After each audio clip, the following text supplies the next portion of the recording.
Hi everyone, welcome to yet another Zohar reading. We're here doing a Zohar reading for world peace, and let's see who's around the world connecting into this one big group of people with desires, common seeker desires, desires for spirituality, points in the heart from all around the world, connecting with this very lofty of texts. So we have Carl, greetings from Pittsburgh, Sylvie from the Netherlands, Tolik from Brooklyn, Rosie from Tennessee, Eric, love from India, Authentis B says hello, Lisbeth from the Netherlands, Olu from the UK, Michaela from Romania, Crystal, great love, hugs and peace from Sydney, Australia, Annie from North Carolina, Patricia from Ohio, so good to be here with friends, Mary from Sackett's Harbour, New York, Susan, howdy from Toronto, Voldstrom, Craft Lee from Washington State, Akai from Peru, Anima from New England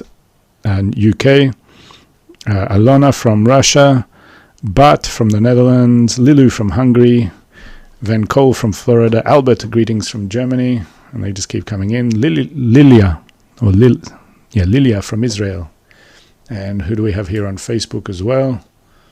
No one on Facebook yet. No, so we'll work with what we have. I'm sure there's many more of you going to be coming in soon. We're going to get straight into the reading, and we're going to also listen to a short excerpt by our teacher, Kabbalist Dr. Michael Laitman, directing us on this connection that we're all coming to here with this very great book, what Kabbalists have often termed the book.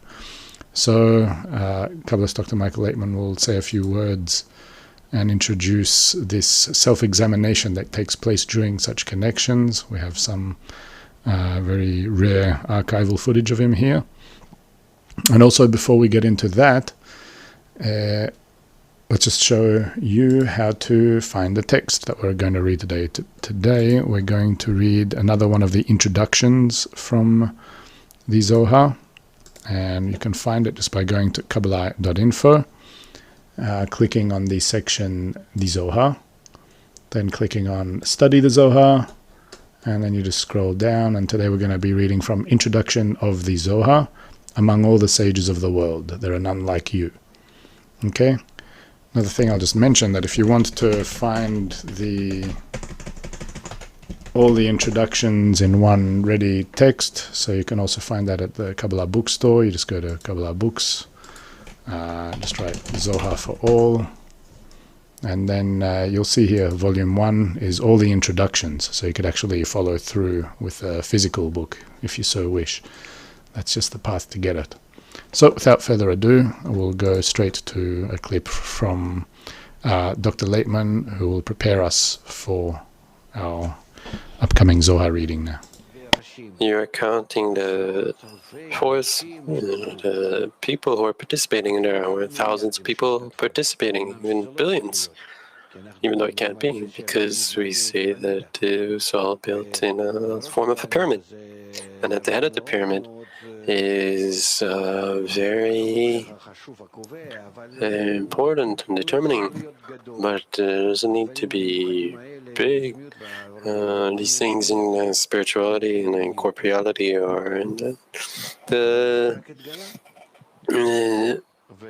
small scale, and it will be revealed. And the extent of the force and the connection, that'll be correct. And this connection It's not clarified yet.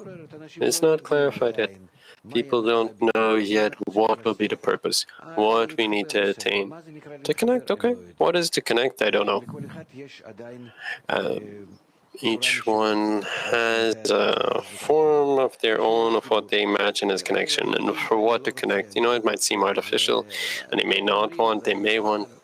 They may be willing, may not be willing. If it's to jump and shout, I'll jump and shout. I'll be happy when others are happy. And I'm in an environment that obligates me, being that I'm dependent on the environment according to my nature.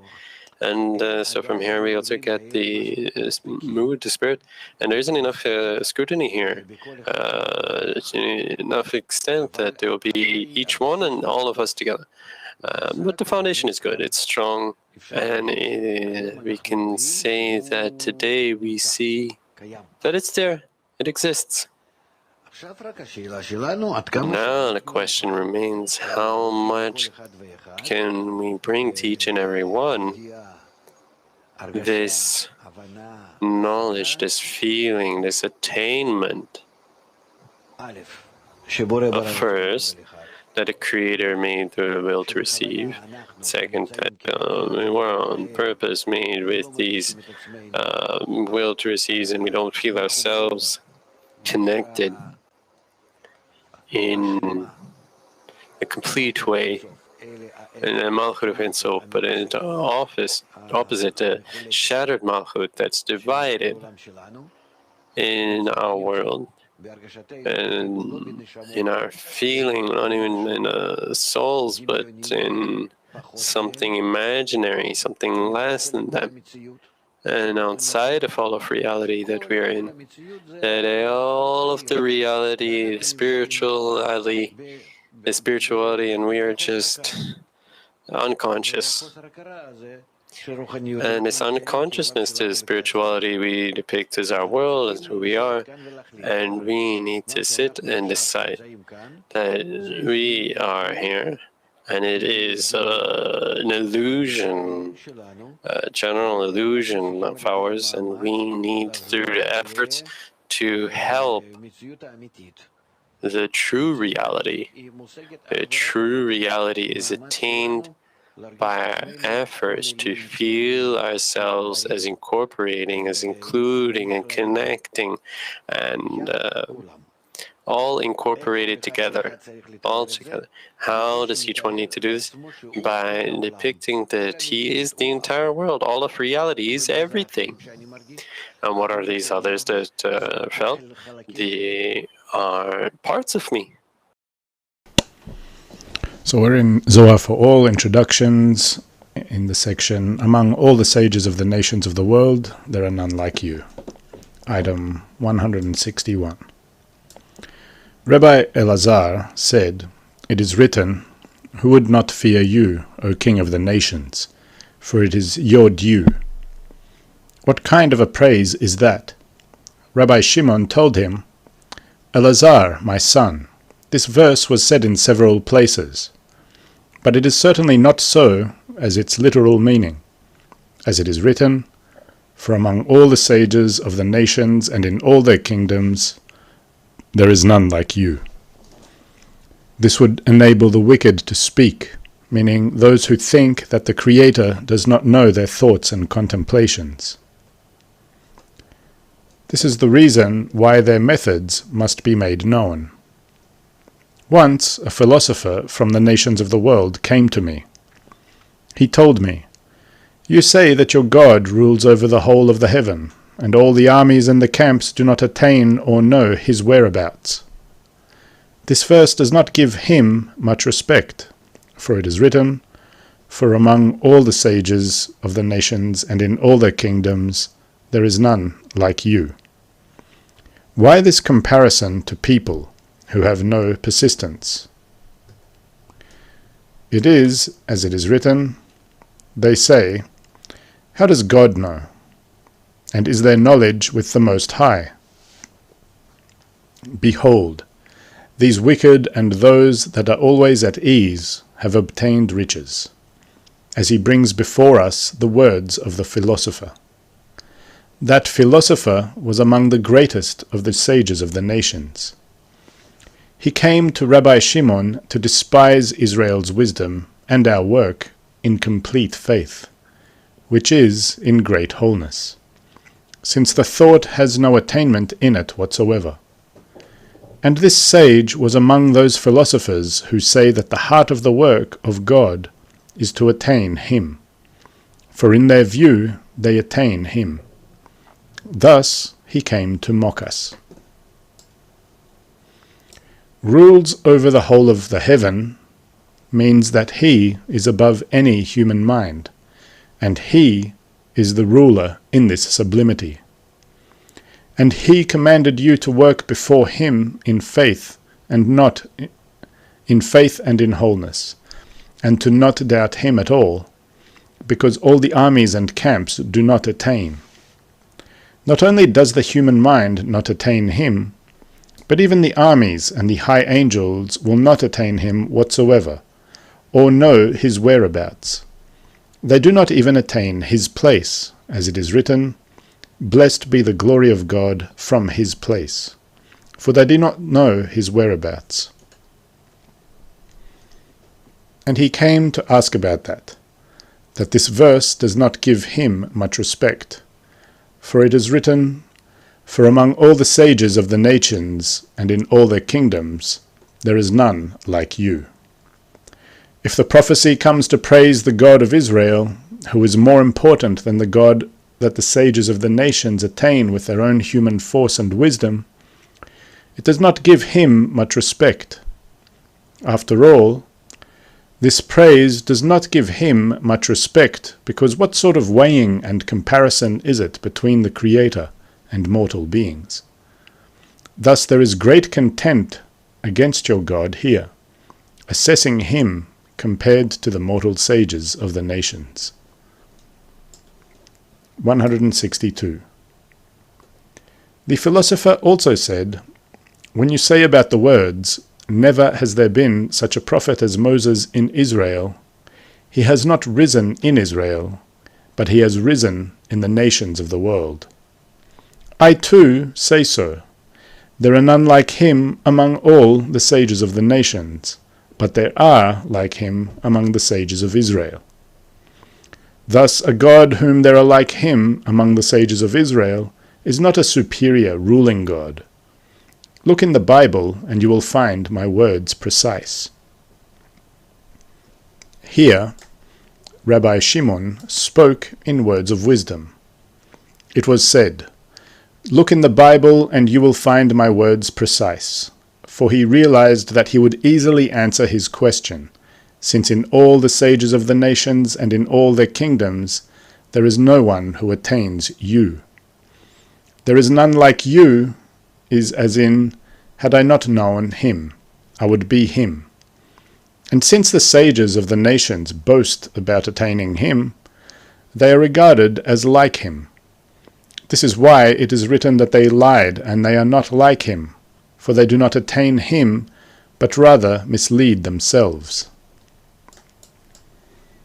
Therefore, the philosopher cleverly asked, accordingly, it means that there are none like him, only among the sages of the nations, but are there like him among the sages of Israel, meaning those who attain him. Thus a God of whom there are like him among the children of Israel is not a superior and ruling God. Accordingly, why do you say that the thought has no attainment in the God of Israel at all, and that he is the ruler over his servants by the power of faith in his sublimity? But it is written that there are like him among the sages of Israel, meaning that there are sages of Israel who attain him. Thus the text contradicts you. 163. I told him, "Indeed, you said correctly, there are others like him in Israel. After all, who revives the dead? It is the Creator alone. Elijah and Elisha came and revived dead. Who brings down rains? It is only the Creator. Elijah came and halted them. then brought them down with his prayer. And who makes heaven and earth? It is the Creator alone. Abraham came, and the heaven and earth persisted in their existence thanks to him. Rabbi Shimon explained to him that, as you said, it must be true there are others like him in Israel. And yet this is not at all in contrast with our whole faith, for we do not attain him whatsoever. He governs the whole of the high heaven, and even the highest angels do not attain him or know his whereabouts. However, in relation to that, he has given us Torah and mitzvot, whereby the engagement in Torah and mitzvot lishma, for her name, Israel are rewarded with actually adhering unto him, and his divinity dresses in them until they perform the same deeds as the Creator, reviving dead, bringing down rains, and sustaining heaven and earth. In that respect, they are completely like him, as it is written, "By your actions we know you." However, they attain all that only by complete and whole faith, and they do not even contemplate attaining him with their wisdom, as do the sages of the nations. 164. Who guides the sun? It is only the Creator. Joshua came and silenced it. He commanded it to stand still, and it went silent, as it is written, "So the sun stood still, and the moon stopped." The Creator sentences, and so did Moses. He sentenced, and it was executed. Moreover, the Creator makes verdicts, and the righteous of Israel revoke them. As it is written, "A righteous rules the fear of God." Moreover, the Creator commanded them to go by his very ways, to resemble him in everything. That philosopher went and converted in the village Shchalim. He was named Little Yossi. He learned much Torah, and he is among the wise and righteous in that place. But when they are rewarded with being exactly like him, do they not diminish the power of their whole faith? Rather, they do it because he commanded them to do so, and to attain him by his actions. The Creator commanded them to go by his very ways, as it is written, "And walk in his ways." They do the king's commandment to resemble him in everything. Indeed, the philosopher was so inspired by this truth that he went and converted, and took upon him the burden of Torah and mitzvot. 165. Now we should look at the text. It is written, "All the nations are as nothing before him." What advantage is there here? Answer. Who will not fear you, O King of the nations? But is the King of the nations not the King of Israel? In all the places the Creator wishes to be glorified in Israel. He is named only after Israel, as it is written, "The God of Israel, the God of the Hebrews," and it is written, "Thus said the Lord, King of Israel." Indeed, the King of Israel. The nations of the world said, "We have another protector in the heaven, for your king rules only over you. He does not rule over us." Now, at that night, the queen is summoned to come to the chuppah, the wedding canopy, where Rabbi Shimon was, and now he wishes to adorn the bride with a decoration. We should re-examine that verse, "Who would not fear you, O King of the nations," and interpret it in relation to the decoration of the bride. It repeats the beginning of the verse, as it was said, "Who would not fear you, O King of the nations." What advantage is there here? After all, it is written, "All the nations are as nothing before him." So what is it telling us here? The nations of the world said, "We have another protector in the heaven." The nations pester Israel into saying that they have a good guide and protector in the heaven, who gives them wisdom and power, and the King of Israel does not govern them. 166. It is written, "Who would not fear you, O king of the nations?"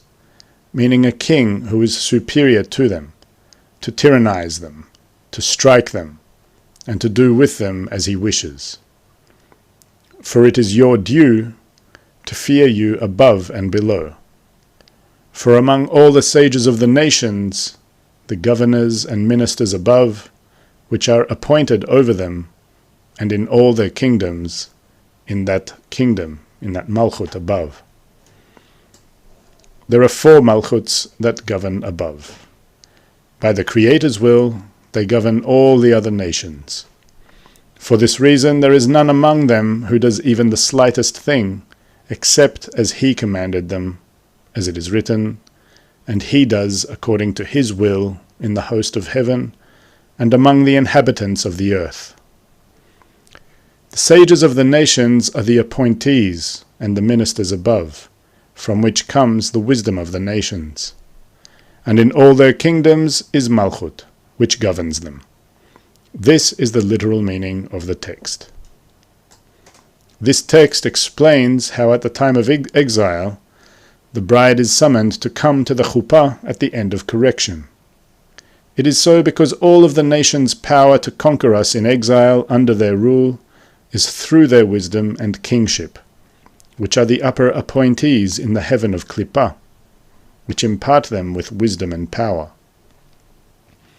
Through their wisdom, they bring us to think evil thoughts, to wish to understand the Creator in all aspects, Him, His ways, and His thoughts, without any fear or consideration of His sublimity. Through these evil thoughts, we are emptied of any abundance of Kedusha, holiness, and the abundance moves to their Malchut, as it is written, "Tyre was filled only by the ruin of Jerusalem." By that they obtain the strength to tyrannize us, to strike us, and to force us to do their will. This is the foundation of the 4 kingdoms that enslave us in the 4 exiles, implied in their 4 bchinot, chubtum. They are implied in the tselem, the semblance of Nebuchadnezzar, as it is written, "As for that image, its head was of fine gold, its breast and its arms of silver, its belly and thighs of brass, its shins of iron, its legs part iron and part clay." At the time of the ruling of that tselem, they mock us that they have another protector in the heaven.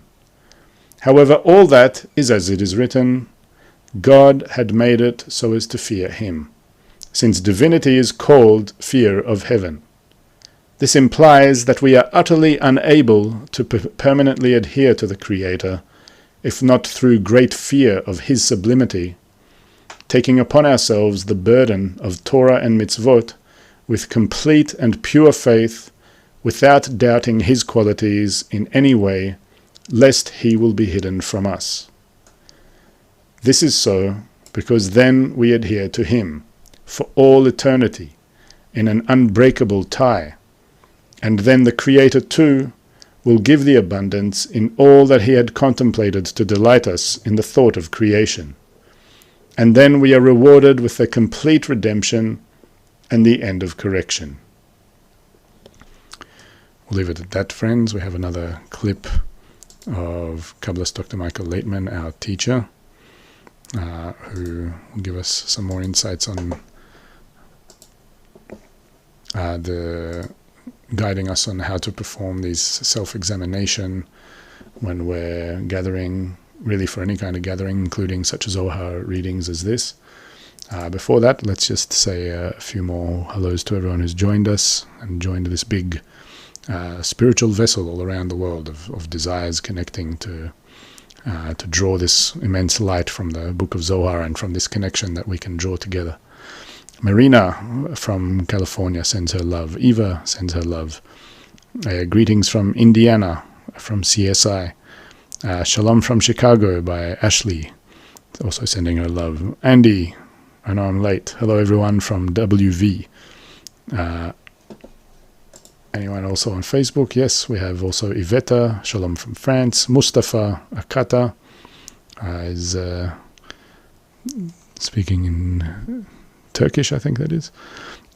Cedric, but Jews and okay, it's not really a pleasant one there. David from Florida, Anna from Florida.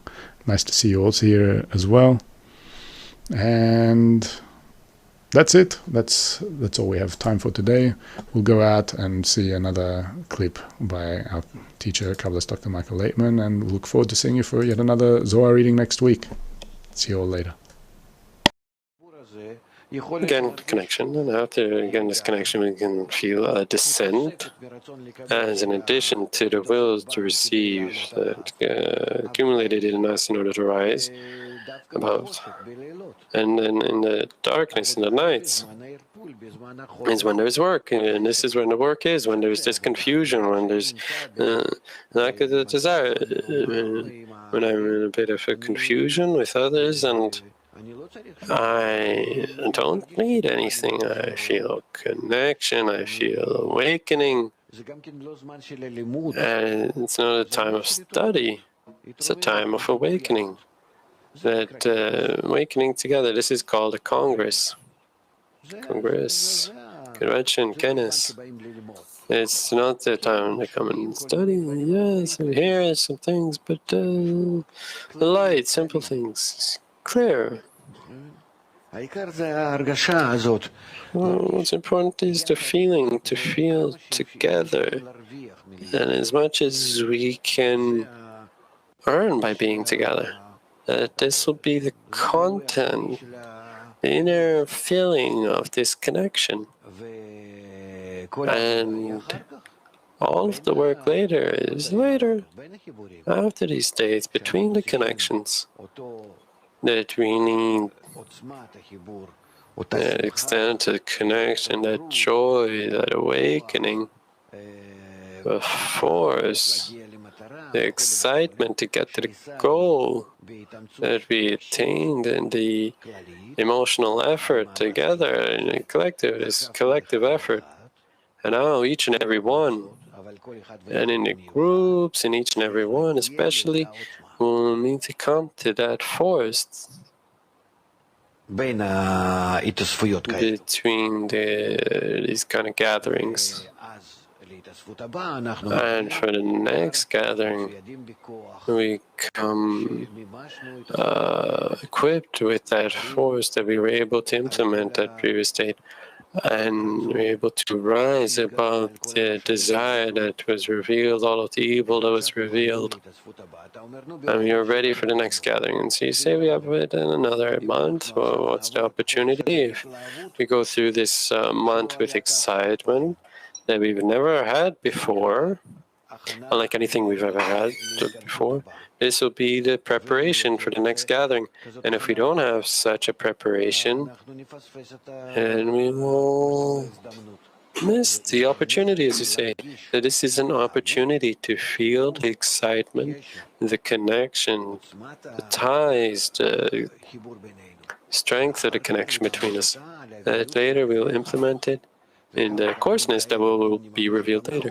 And if we implement this correctly, then we say, this is the work.